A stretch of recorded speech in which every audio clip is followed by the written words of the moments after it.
Hello, welcome back to the Rookie CEO podcast. Sam, how are you feeling? Yes, I'm feeling good. And do you know who we have back? We have Samantha Spillett back. Yes, and she welcome loves to spill it. Thank you very much. You've already used that joke 3 times in the previous episode. Welcome back. Thank you. We are talking about growing a team, which we have all done in very different ways. And you're definitely the right person in that seat for this episode because you've got a team of 22. I have, yes. So 22 of us. I'll say again. Christmas parties allowed. Spill it, Sam. Let's go. And expensive. Yes. So when did you make your first hire? Let's talk about the first business you started. The first hire was in 2014, and that was my daughter Kelly D. Okay. Yeah, so she's my first and That's oldest. really common, isn't it? Family business stuff. Yes, I have my daughter Kelly. I have my mum who literally only just retired this year, and also my son Max. So. Oh wow! And is this something that did they want to become accountants or bookkeepers or whatever they are in your business? I'm not sure they wanted to. Because we discussed in the previous episode we had I'm not sure anyone chooses to. You were sharing about passion. Yeah. Passion, more energy. But were they passionate about it? Are they passionate about it? Oh, absolutely. They're passionate about it. Yeah, they're all, taking their exams. They want to progress. And I'm actively encouraging them, to leave KPM accounts and go and, and work elsewhere. They need more experience. So, but they haven't left yet. Yeah, I think I spoke to Kelly before and she said that she came for a stopgap and then she just never left. Yeah. So how does that go? Have you had to, let's just quickly start on, because it's the most common thing, working with family members, which I could never do.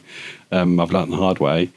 Has anything happened at work that's kind of impacted family? And do you have to kind of keep business and family separate?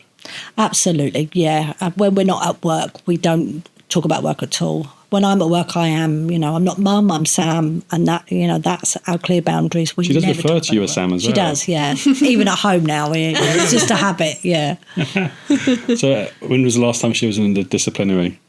None of my team have ever been in a disciplinary. Okay. They do say that I am probably tougher on them two than I am everybody else. Everybody else is a favourite, but them two. That's a tough one. But when it comes to employing then, so I think a lot of people kind of struggle with just who, how, what, like, are they right for the business? How do they know they're right for the business? Especially nowadays when I'm pretty confident, and obviously I don't really know this, but they're almost taking away that 2-year rule, aren't they? I'm not sure if they already have. Yeah. So you have to be really, really sort of confident that hire is your perfect hire. And it has got harder over the years because of AI, and people putting their CVs into AI as well, and it manipulates everything. It's I didn't think very difficult. So I didn't think about that. Yeah, we had one lady come to us and she had no idea how to turn a computer on, let alone use a computer. But AI had really How's Kelly doing now? Yeah, she's going to listen to this episode. I know she will listen. Yeah, but when we asked her, in your last, employment, were you able to? And she said that when she went into work, the computer was always turned on. That's amazing. Yeah. So it was like, she really didn't have any idea. But I guess that was just part of the test. They didn't know it was part of the test. No. It's like whether they can write their name. Yeah. It is so difficult as well because, like you say, like those AI is so good now. You've got no way of knowing that your CV wasn't written. And also it might have been a CV writer that's written it for them. So in both instances, it can be manipulated, and one of them is actually a human writing it, so you even more so wouldn't know that it's not real. Do you do what I would do, and very likely you? Do you stalk them online? No, I've never done it. Have you not? I've never looked at anybody's social media profile. Before you've hired them? No, maybe I should. Wow. When I worked for Estee Lauder, they did say, like, just make sure you don't ever have anything on there because, like, we do check. Because ultimately you're an extension of them.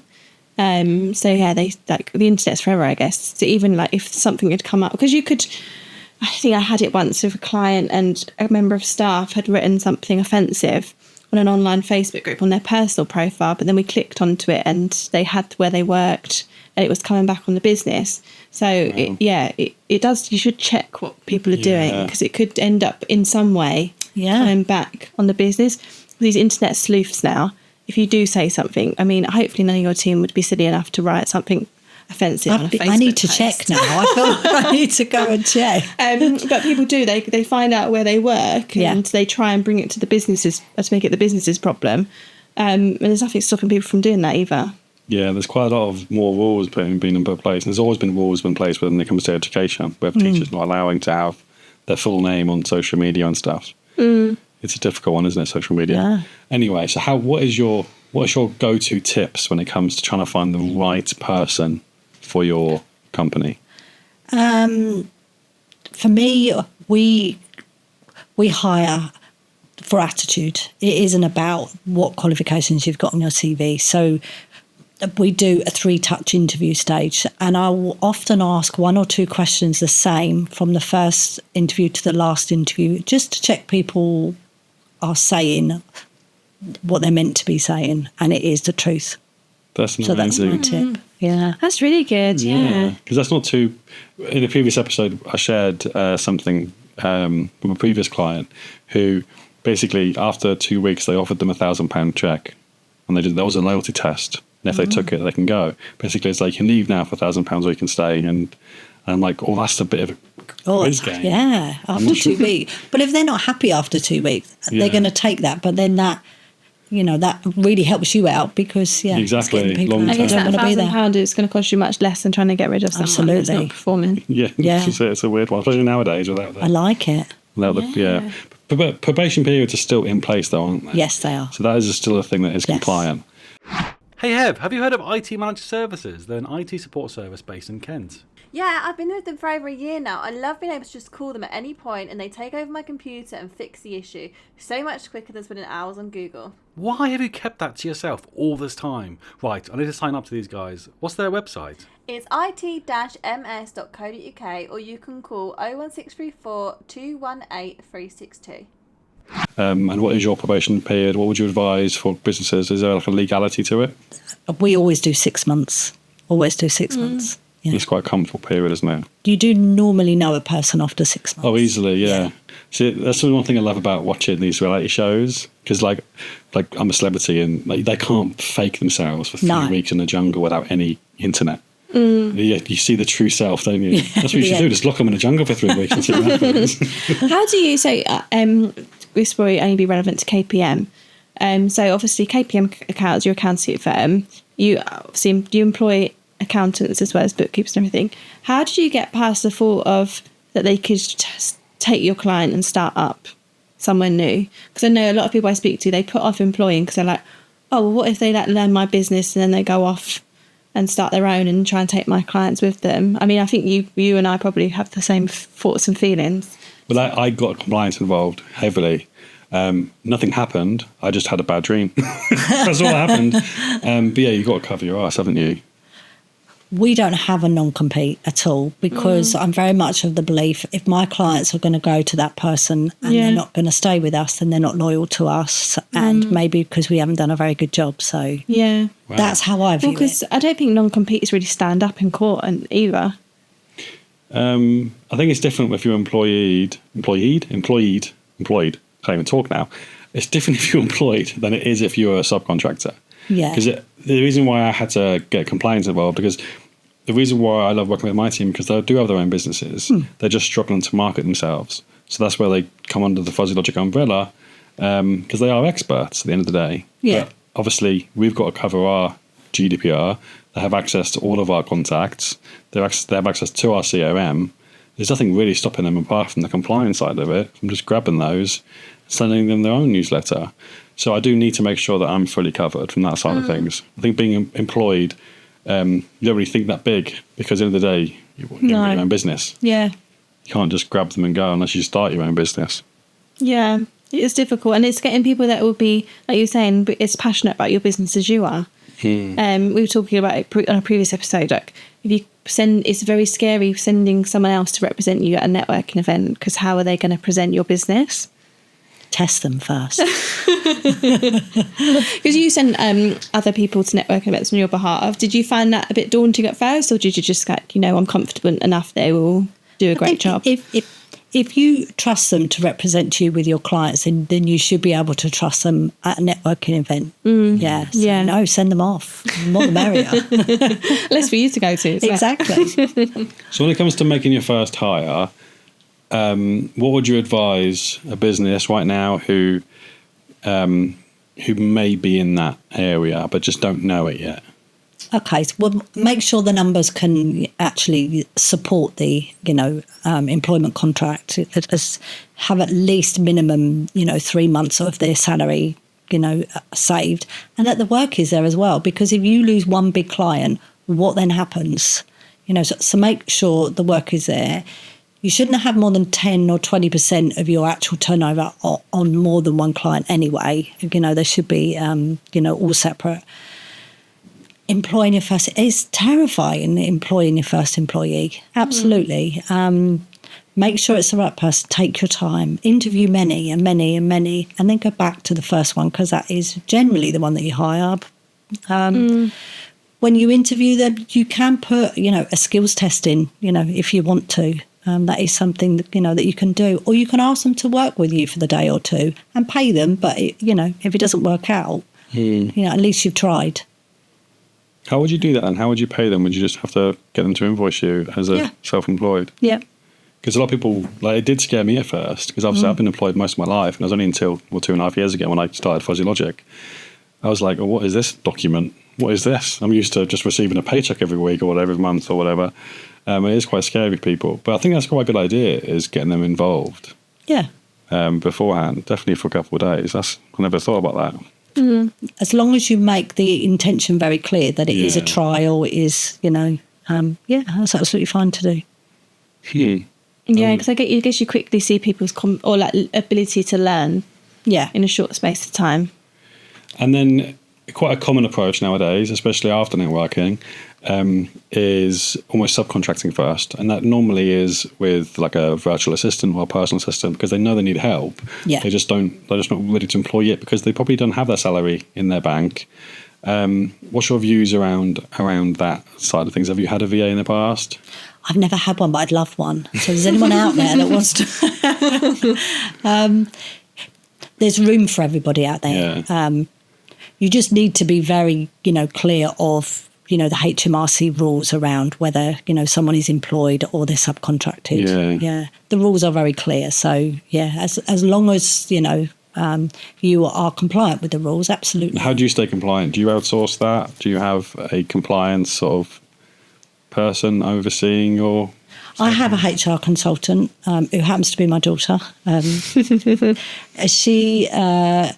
is, always looks around what we're doing, always looks at the HR rules. But every single person that we work with within our team is employed. So I know that I'm covered.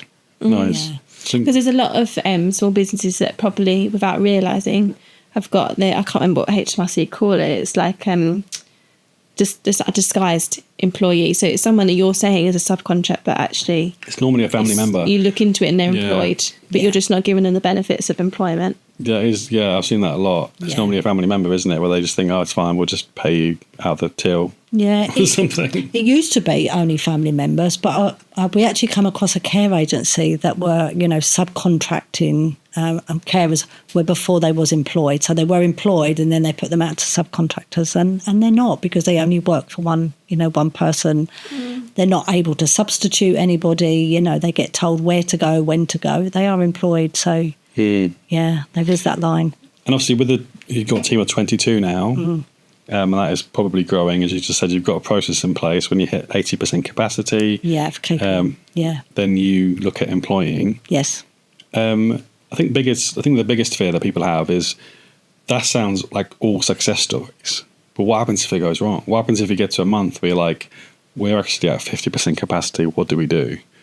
Have you got any advice for those people that have grown their team, but they're at this point where they're like, oh God, what do I do? I need to almost go back a year and ungrow my team. Yeah, and that must be terrifying. It's having that, the cash flow there, having the savings, having the budgets in place so that you know exactly what's going on all of the time. You can see a problem coming, before it actually arrives on your door. You are able you are able to lay people off, but only when it is absolutely, really genuine. Always have 3 to 6 months, in your bank account, all nice and safe. You are going to get, customers come on and drop off. That is, natural. Bad months and good months. Of course you are, yeah. Got to prepare with cash flow. I think people that are growing constantly have a good year than a good year. They just don't see the bad things until it happens and slaps them in the face. Yeah, they do bank account balancing, is what people generally do is what's in their bank account they tend to think they can spend. But as we know, we've got tax monies in there, we've got other stuff in there. So, always have a cash flow forecast. That's my tip. Yeah. And how would you do that with an accountant? Or Yeah, absolutely. if they didn't have one, how would you advise? Well, it's literally just working out what money you've got, what's coming in, and when it's coming in, and then what you need to pay out of that. It is, a timing thing. So just plan it. Yeah, I think this is it, isn't it? Because I think people bury their head in the sand, and then all of a sudden it's too late, and there's no time to make any changes. Whereas if you'd have addressed it at the start, or like you say, see it coming, you can put things in place. It's a difficult one. Well, I think you're in the same boat as me now with the VAT. It's like I've not had to duck into that pot yet, but I think that's another thing, isn't it? People kind of go, "Oh, I've got more money," and then they're like, "No. Keep that aside." Yeah. Yes, it is a nice safety net if you ever do need it, but the businesses that I've worked with in the past were constantly dipping into that net, and then all of a sudden I was made redundant, and that's what happens. It is what clients that come to us have generally had problems with HMRC. Not everyone, of course, but people change accountants because accountants is not proactive. They've not been telling them what their tax liabilities are. But as soon as you get income coming into your bank, how much roughly is your tax. Always set that aside. That's not your money. That's how we look at it. That is HMRC's money. That's not yours to spend. Yeah, I think the windows are definitely getting shorter and shorter on when they have the money and when they need to give it to HMRC, because it's normally, was it 9 months, 10 months? Yes, 9 months. Yeah. And obviously when the sole traders are now they're having to pay almost in advance, aren't they, some of it?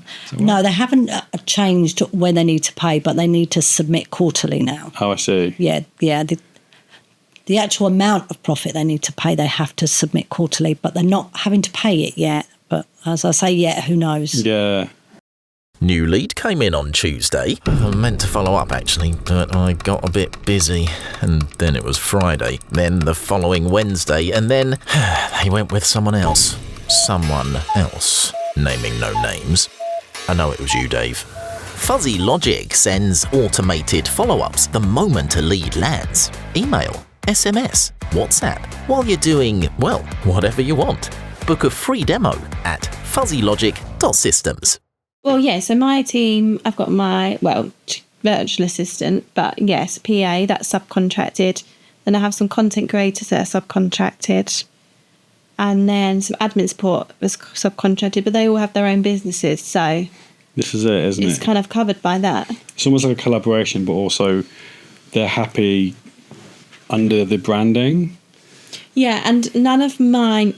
content creators would be because they go on client site. But none of mine would be client-facing either. No. So I don't have to worry about them representing the brand because they're behind the scenes and it ticks along without people having to worry. But yeah, so the content creator side would be more, making sure that they're following how I would behave on a client site. But yeah, it's things like making sure they've got their own insurance, I guess, is the other thing. I think it is making it very clear. Like I've been working with a HR consultant with all this because I'm fully aware that you have to make it very clear to who's working with you that it isn't an employed position, but you can still set clear code of conduct with them. So I think it is like, even though I say it's a grey area, as long as you make it very clear to them and you're going with the HMRC rules of, they still have other work. They still, yes, they're wearing uniform, but that's in their code of conduct, and they're fully aware that they are self-employed. It's a difficult one to juggle, but I think if I wouldn't be where I am now if I hadn't have taken that approach, because there's no way that I could have employed somebody a year and a half ago when I took on my first virtual assistant. And a lot of people now actually are turning to outsourcing in different countries because it's much cheaper. Of course, yes. So that's another thing. And then obviously AI as well. AI employees is another thing.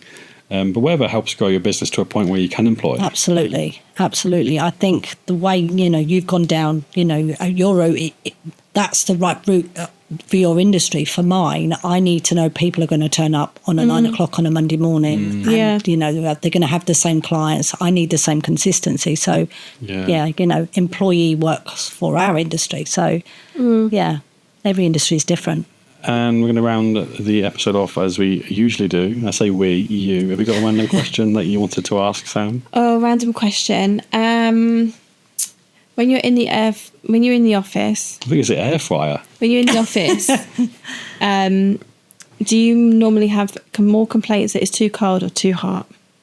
It's a classic aircon fight in the office. Well, we've got two sides. So we've got one unit that belongs to KPM and one unit that belongs to APS, with a connecting door between the two and aircon, but the controller sits in one. KPM are always hot and Appointee is always cold. Oh, really? So, yeah. You can't win. We can't win, no. Just take it in turns, like heat tennis. Well, they have to, message each other. We're really, really hot in here. Can we turn it off? So, what would you prefer to be? Would you prefer to be too hot or too cold? Because I'd rather be too hot and open the windows. Oh, because I always prefer to be too cold because I feel like you can layer up. Whereas if you're too hot, sometimes it's harder to cool down. I do prefer being cold. Yeah, no. Anyway. This is a person that took a cardigan to the, when I went out to Australia at peak summer. I was always cold. Right, thank you so much for listening. Thank you so much, Sam, for being and joining us again. And we'll see you guys again next week for another episode of The Rookie CEO. Thank you. Bye.